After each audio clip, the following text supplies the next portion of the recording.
All right, boys, gals, and non-binary pals, welcome back to the AoE4 action. We're going to be checking in on some good old Benny boy here, because over in the pink, playing as the Order of the Dragon, Team Liquid's own champ. It is, of course, Dumu. And in his way, someone I still don't know the identity of, but damn, are they talented. It is Chippy Chippy Chappa Chappa, playing as the Japanese on a land map. They're going to be in the red. And already they're going for that interesting build where you just max out on stone. So already getting a cool opening, a bit different. A lot of players are still prioritizing the gold. It's Anatan. That's right. Sorry, we went over this before. It is Anatan. You're right. So we've got Anatan, who is Chippy Chippy Chappa Chappa. And it seems he's a really big fan of the double TC fast Bannerman build. This is usually what people do when they're looking for fast second TC into Bannerman spam. Is by going on the stone, you have to remember that the Japanese, they get 20% of the stone they drop off as gold. So by doing this, he's not going to get a quick unlock necessarily on his tech up, but watch these numbers as they scale. He's going to get pretty much what he needs for a TC as he's getting ready to go for Feudal Age. And then he will continue to gather the stone, probably into the Daimyo Mana level 1. It's a very efficient build for double TC, and it also gives you feudal flexibility here. The cool thing as well, although I said he could go for the Daimyo, he's not locked to it. The cool thing about this build is you have that flex to either continue on towards the second, shall we say, hurdle of getting into the Daimyo, or you can stop off the TC. And we'll be able to tell by where he drops that second TC, because typically this build involves the town center being dropped on the gold vein. On the other side, Dumu did not go for any rack shenanigans. It's been a really popular thing ever since the buff to Order of the Dragon where they got the extra 50 wood at the start.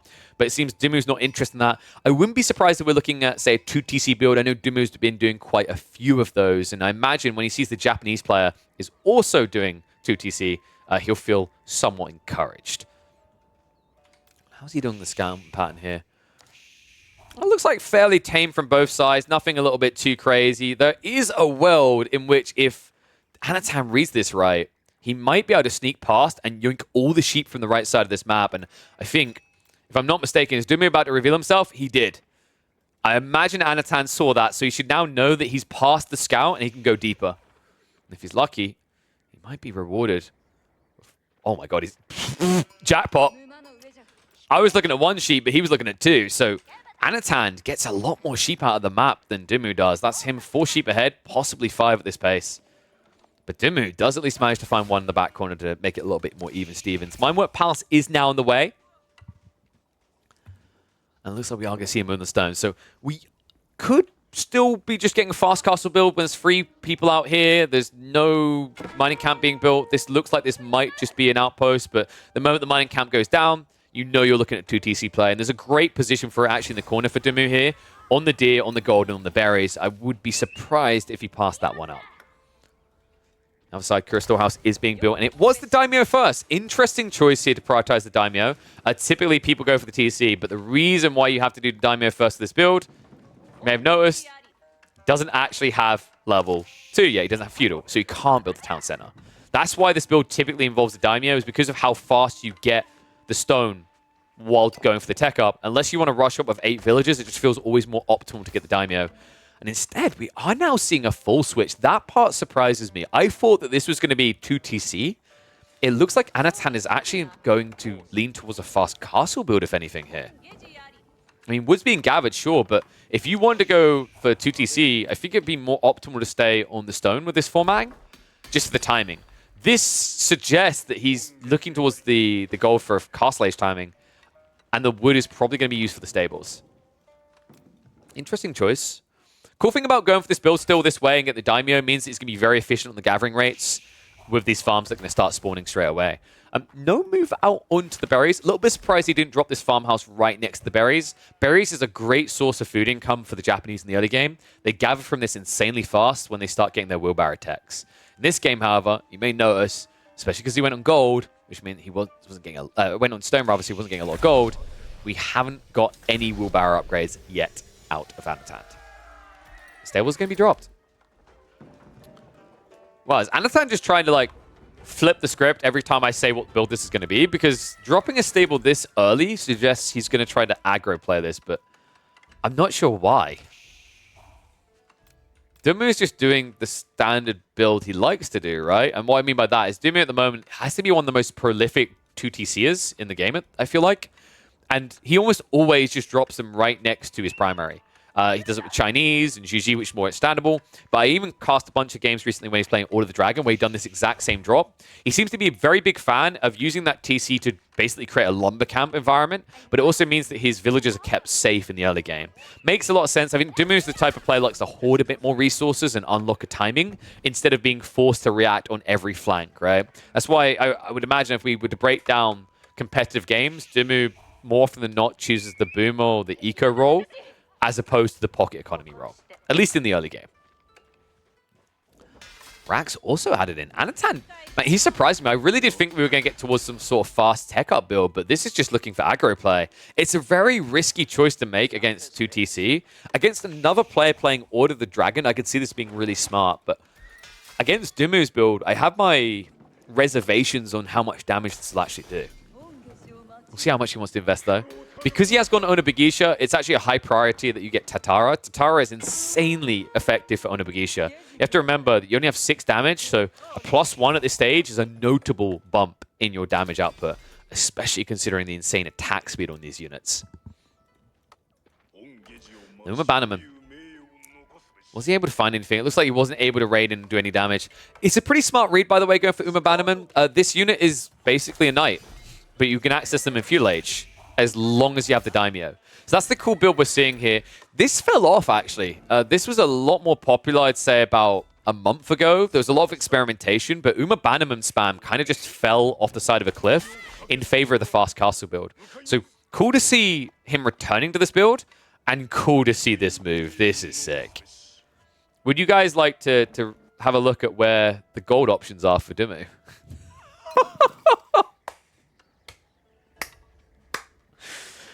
That's a crafty read by Anatan. This one outpost denies most gold options, and the Uma Bannerman gives him the potential on the flank. So this is now a very hard game for Dumu to just tech up. He has to play long feudal. And he already dropped a stable, so he's not playing immediately into spears. He can't just block out the Uma Bannerman raiding on the side. Another cool thing about going Uma Bannerman here up against these horsemen, actually fight really well. The Uma Bannerman has comparative health when you think of effective HP, right? The melee armor reducing what damage you take versus the Gilded Horseman, and your damage actually being higher than the Gilded Horseman, who sit at 15. So that's another cool little detail. I don't know if I would expect this build from Anatan against other civs, but this feels like a specific read up against this civ, and it's a smart one.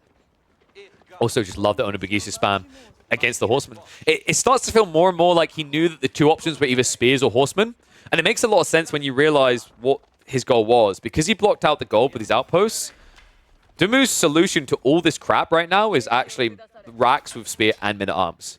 But he can't afford men-at-arms. He has no gold. That's why Anatan has gone for Onabagisha. Onabagisha, if you have a similar value quantity to Horsemen, they beat the crap out of Horsemen because of how quick their attack speed is. These Gilded Horsemen hit for 15. They cost 4 Onabagisha.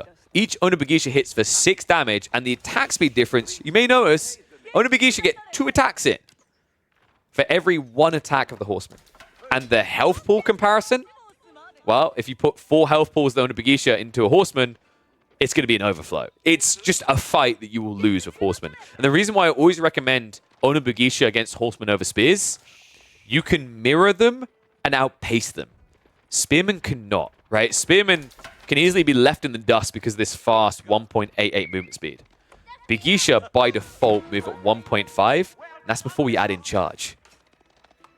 Spearmen are coming out, though, interesting enough, from Anatan. He has walled his production buildings outside the base, but he will rally the troops in. And I love that he got these walls up, because now Dumu's choice of going into Horseman has no real relevancy. He doesn't have a value target for it. Still got this Uma Bannerman camping. I love this from Anatan. This is so oppressive right now. Dumu's going to have to play a very, very long feudal. And you want to know what makes this play super smart by Anatan, and why I've just got a really big creeping smile on my face? I just realized why it's 10 times better and more logical. Everyone's going for the Minework right now. Minework is only valuable and better than Archon if you can get techs. I'm sorry, sir, but the discount doesn't allow for this. 5 gold is not going to buy you anything if you're Dumu. He's so far away from feeling secure in this base right now. There's long walls just to try and access the gold on the backside. Now, if I'm not mistaken, yeah, Anatan's a smart cookie. If he peels to the back corner here and hides and waits for these units to walk away, Uma Bannerman can slaughter these villagers. Meanwhile, at home, Anatan is rushing up towards that castle age. Dumu has no way of reaching in. Villager is going to have to retreat away temporarily, but this should just be a Yorishiro drop into the stables and then a flood, because right now there are no spears coming out from Dumu. Scout is going to be sniped out. Uma Bannerman sneaking this, though. If he goes right to the corner, I'm not sure if Dumu's going to check this. Dumu's desperate for this as well. Like, he needs this tech up. He can't be left behind. He's got a decent amount of farms on the 2 TCs, so he'll have the food to get him there. But the gold is critical here. And tech up now complete. And here we go. What's it going to be? Is it going to be the stables? Or is it going to be the racks? Floating Gate was dropped very far away here. It's going to be dropped in the TC, so interesting choice here. He doesn't feel this pressure to up production militarily. Instead, he's fixing the eco gap. And now the army's moved away. Dude, Anatan, the patience on this guy! It's Tom Cruise, the last samurai. In he comes! Oh, no! Dumu!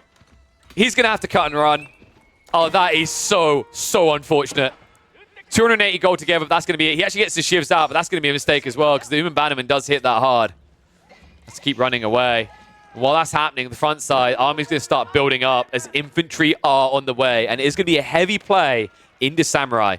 Uma Bannerman will eventually die, but he's already paid his dues here. Now, admittedly, you probably could have waited if you understand. You could have waited until army was attacking front side to distract Dumu, but for him, he understood that the only way out of this hole right now for Dumu is to find an age up. So denying that goal for even 20 seconds is more than worth the life of the Uma Bannerman. It also now gets that free up that he needed. This Uma Bannerman was blocking his real strategy. He can now get the katana, which means now his real MVPs, these Odachi-wielding samurai, can be unleashed at full force. My oh my. I imagine we're going to have melee techs on the way as well, right?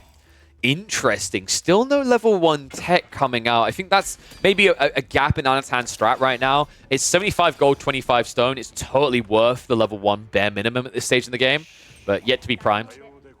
Love that he's dropping the farmhouse over here and playing off of deer. I feel like a lot of Japanese players just try to avoid deer and go full into farms, but this means he's not spending 75 wood per. He still has that gradual transition going on. This is why I love Kura Storehouse so much. It just makes that transition from sheep to other food so smooth and seamless. Onobugisha in, though.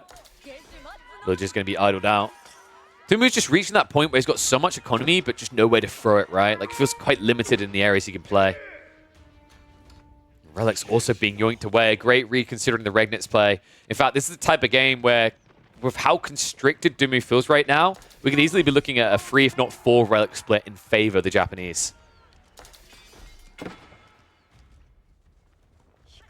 Bugisha, they go around the back. Wow. Oh my. Dumu with the slow reaction here. I mean, he didn't mirror the Horseman.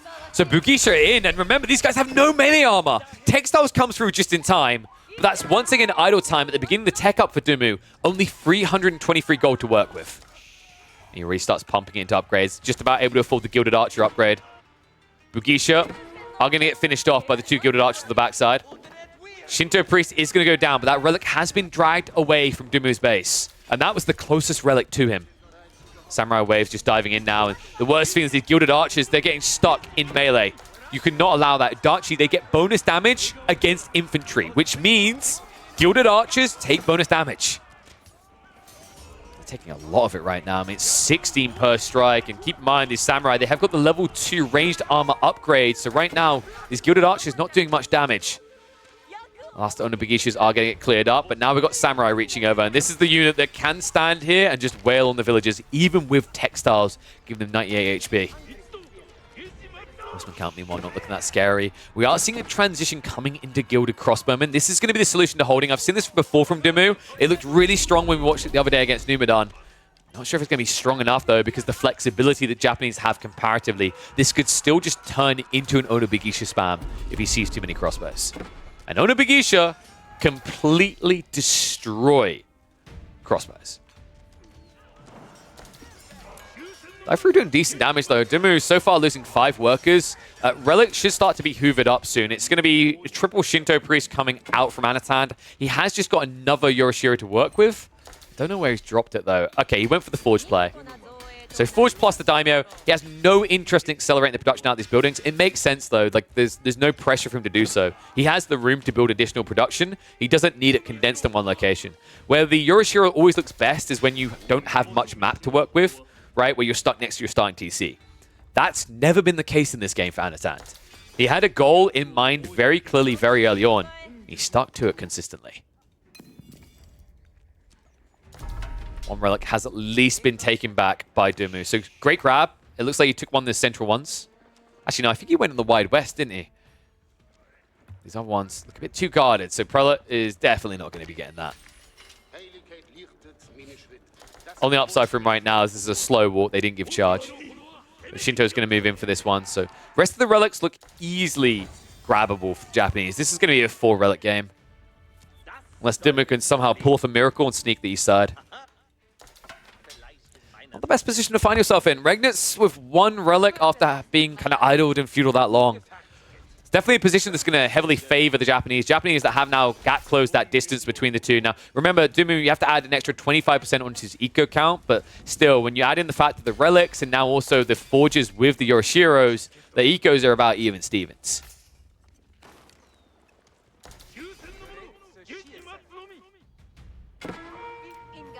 So Ram now coming out. So Dimu feeling a need to break out, understandably. That goal's not going to last long. Love the burn on the farms. Just easy targets when the Samurai have no others.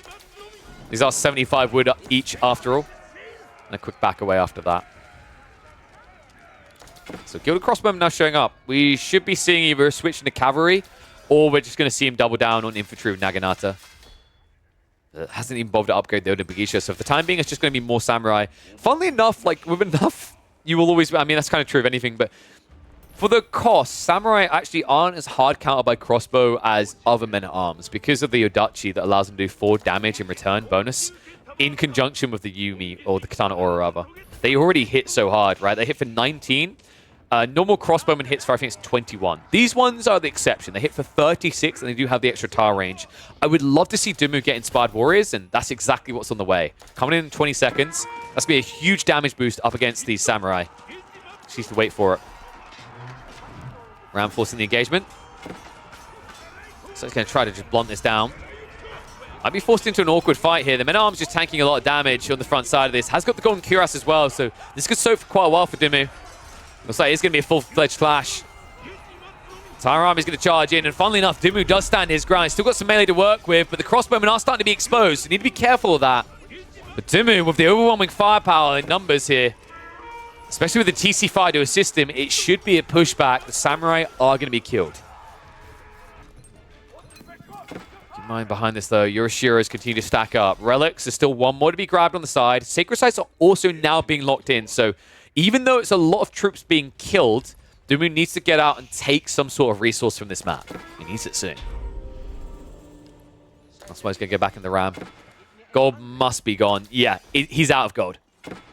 So this fight was critical to succeed for Dimu. And if he now cannot access this gold, if he somehow gets pushed back, that crossbow battalion gets reduced to half its numbers, this game is still looking over because we are talking about a 1 relic Regnitz with no gold access. Cheeky Samurai getting to the backside here is at least going to be cleared up, but he sees the desperation here, right? Berry's now being exhausted on the backside. That means there's still more farms to be transitioned. Samurai count is still surging up, and we're now getting the Onabagisha added in. Now, the Onabagisha, with the level 3 melee tech, this is a really big window of opportunity here for Anatan. If he gets up to 20 of those bad boys, or bad girls, actually, and they get around the back of this Gilded Crossbowman formation, they're dead. No melee armor upgrade. In fact, one very big issue that's existed in this game for Dimu is because of that lack of gold, he forgoed Leatherworks. That's a really big problem here. If there's something that always rings true no matter what you're doing against Japanese, because of their heavy reliance on melee, and because of the fact they have an extra melee tech upgrade, there is no civ in the game that it is more crucial that you keep your melee defenses upgraded in conjunction with. Because even when you do, you're still 1 damage behind. Fort Relic coming in. And a march out now from Dimu. This is very aggressive posturing. Maybe he's hoping to catch his opponent before he's ready. Now, the interesting part is actually that we're getting Horsemen added in, which is a smart call because we are seeing a full transition into Gilded Archers. I don't know if this got scouted. I think it might have, because when the outpost was getting taken out, I do remember that Dumu was researching the scale armor, which gives the +3 ranged armor to archers. That may have tipped off Anatan to what's happening here. An interesting choice also just to go into that Gilded Armor, considering there are no ranged units yet. Funnily enough, there are some being added in now. The Onimusha are on the way. Attempt to break through the wolf and the ram. Bugisha are looking to run towards the base here. They might be trying to dive into the economy. That's a smart read, by the way. 10 Ona Bugisha. This is about as effective as 10 Magadai, I honestly feel. Like, it's so insane how quickly they can kill any units. But instead, they're going to get caught by the reinforcements here. It's not the best of engagements for them. The dive in the base commences from Dumu. Forge taken out, so that's a Yorishiro lost. New one can at least produce. Army standing guard near the Daimyo, but not enough stone to get that level 3, so he hasn't got the rocket power to push this away. The Horsemen are getting a little bit overzealous with the dive out here. Anatan, I don't think he has the numbers here. This is kind of crazy, actually. The way that Dumu has managed to claw this one back. This almost looked like a certain win, but maybe Anatan jumped the gun when he tried to fight for that goal, because now Dimu's been unleashed. The beast is fully online. It's close to pop. It's going to be a clash coming out. Samurai just trying to wrap around the sides here, around the flanks. Horsemen stabbing into those archers. Now keep in mind, these Gilded Archers are not going to fare well up against the Samurai. It's the crossbows that matter here. But Anatan putting up a damn good fight with this massive Samurai, and mistakes made. Dumu overstays his welcome. Not only does the melee line goes down, he loses half of the archers on the exit. Crossbow count now down to just 5. And it feels like he needs a lot more of them. This Samurai just completely uncounted right now. Horsemen, just a few of them. Not enough spears to deal with that either. Start step back from Dumu. It's good micro to keep the distance here. He needs to maintain that. Anatan starting to break out. Behind this now also going to Onimusha. Onimusha, a pretty interesting choice here. They have the same tile range as the Gilded Archers. Now, they are a lot more squishy, but they are a trader unit. They are able to trade out against these effectively, and they are also a counter unit up against the men-at-arms. This is your mounted crossbow. Push continues. Now, there is no bannerman here, surprisingly enough. It looks like that did get sniped out pretty early. Unfortunate there for Anatan. Does need to double down on those katanas.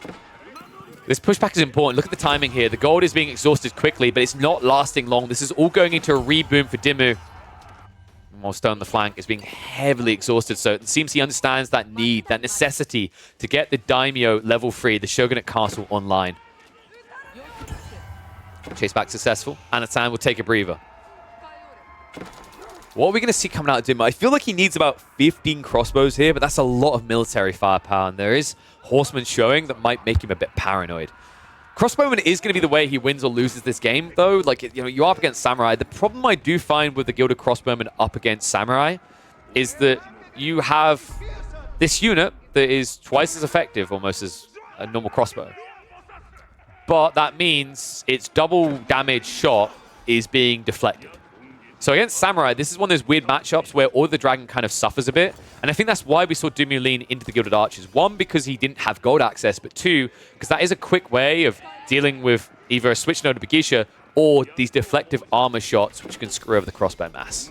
So pretty smart read there by Benny Boy. We'll see if he's able to keep the pressure coming, though. Once again, marches into the base. Torches out. That's another Yorishiro being given over by Anatan, so he does react quickly. Good little choice there by Dumu to force the engagement as well. Like, he doesn't want Anatan to be able to wait for the numbers. Horseman trying to surround the flank here. Auras are looking good. He hasn't buffed up the Horseman, but you wouldn't expect him here. It's just the Bannerman for the Samurai that matter. The chase is on. Dumu retreating away from this. Now, keep in mind, he keeps remaining near Pop, but never able to afford a tech up behind it. This unit's just so damn pricey. Such an expensive loss. These Prelates with that buff just adding so much damage in at the stage of the game. An extra 2 damage to these Gilded Archers with their rapid attack speed. An extra, was it 3 damage, I believe? 4 maybe, for the crossbows. Still, these Onimusha might be the deal breaker eventually. I think the goal for Anatan is to keep trading out Samurai for whatever he can get, but eventually have enough of these range units to dictate the fight. They are starting to find picks on the retreat here. Anatan once again forced back. This has turned into quite the awkward tug of war between the two players. I'm wondering, actually, if Anatan's ever going to be able to compete with this food gathering rate, though. Like, something that has been noted of the Japanese, they have these surge points for their economy, but it never really looks scary compared to the big hitters in the late game, like the HRE and even the Order of the Dragon. We can see that in the food numbers, but admittedly it's a bit deceptive, and that... Actually, it's not deceptive at all. What am I on about? Jesus Christ. I was going to say I expected it to be like a 5 difference, but he's actually got almost 10 extra villagers on food, yet he's still several hundred food behind. The push continues. Dimmu marching in. And those Onimusha are so pricey to lose like this. And, you know, here's another problem, folks. If Onimusha are the saving grace of Anatan, this unit, the Bannerman doesn't work right now. You can't buff it up. The Uma Bannerman doesn't give the aura, which means you have no way of trading efficiently with this unit. Instead, Dimmu's going to make it a wipe, and this looks like this might be it. Numbers now heavily favoring Dimmu, 66 to 24. The eco has shrunk a little bit. It looks like Dimmu has been slowed down as he's transitioning into more farms, but I think we've got upgrades coming in. Fertilization level 2 isn't even there yet. At that stage, expect him to match the numbers of Anatan.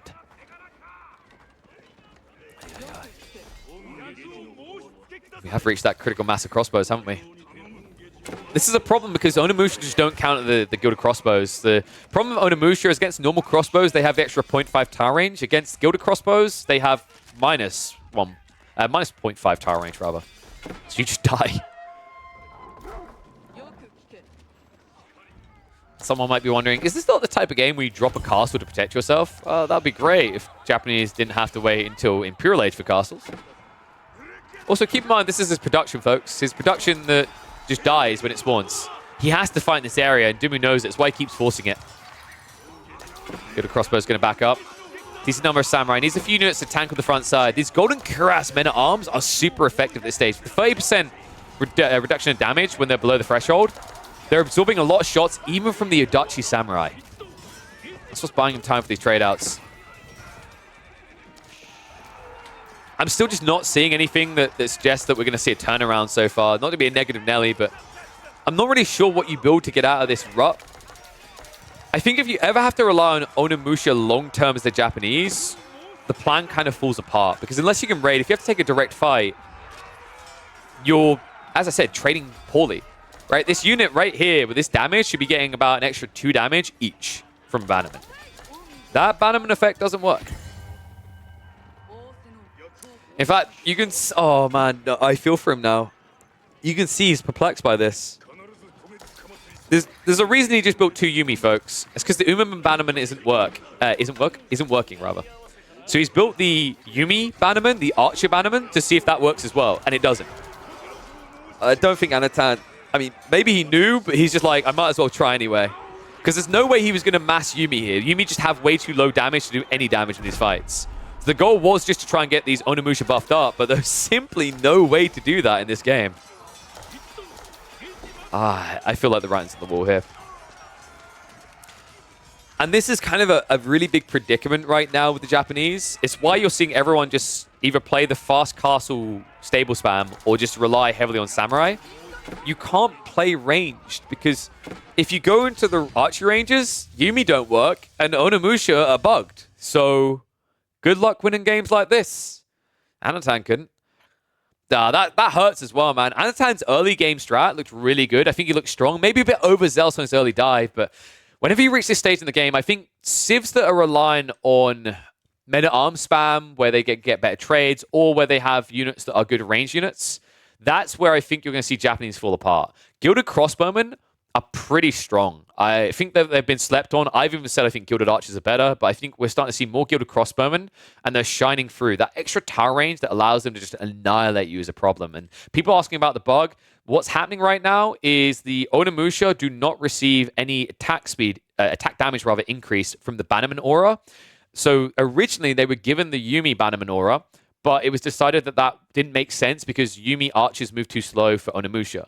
So Onimusha specifically were meant to get the Uma Bannerman aura. But whenever you put an Uma Bannerman with them right now, they don't get that effect either. I imagine that this will be fixed early January. The devs are aware of it. But it does mean for the time being that when you play Japanese, your ability to play archery range feels non-existent outside of Japanese mirrors.